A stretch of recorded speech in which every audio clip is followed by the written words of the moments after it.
Breaking news, Bharat Pakistan match ঘিরে বাড়তি নিরাপত্তা। বিস্তারিত দেখুন পুরো ভিডিওতে। দর্শক, টি-20 বিশ্বকাপে ভারত পাকিস্তান মুখোমুখি হবে আগামী 15 ফেব্রুয়ারি কলম্বোর প্রেমাদাসা স্টেডিয়ামে এই ম্যাচ। ফলে সেই ম্যাচ ঘিরে এই স্টেডিয়ামে রাখা হবে কড়া নিরাপত্তা।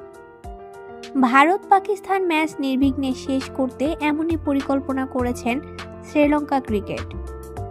টি-20 বিশ্বকাপ খেলা নিয়ে এখনও সিদ্ধান্ত ঝুলিয়ে রেখেছে পাকিস্তান ক্রিকেট বোর্ড পিসিবি। গুঞ্জন আছে পুরো বিশ্বকাপ বয়কট না করলেও ভারতের বিপক্ষে ম্যাচ বয়কট করতে পারে পাকিস্তান। আনুষ্ঠানিকভাবে এখনও অবস্থান স্পষ্ট করেনি পিসিবি চেয়ারম্যান মহসিন নকভি। তবুও ভারত পাক ম্যাচ নিয়ে নতুন কোনো ঝুঁকি নিতে চাচ্ছেন না শ্রীলঙ্কা। প্রস্তুতিতে কোনো কমতি রাখছেন না তারা। শ্রীলঙ্কার ক্রীড়ামন্ত্রী সুনীল কুমারাগামাগে বলেছেন, ভারত পাকিস্তান ম্যাচে নিশ্চিত নিরাপত্তা ব্যবস্থা থাকবে। এই ম্যাচটিতে আমরা আলাদা গুরুত্ব দিচ্ছি। কলম্বোর বিমানবন্দরে নামা থেকে শ্রীলঙ্কা ছাড়া পর্যন্ত দুই দলের জন্যই কড়া নিরাপত্তা থাকবে। সশস্ত্র নিরাপত্তা কর্মী মোতায়েন করা হবে।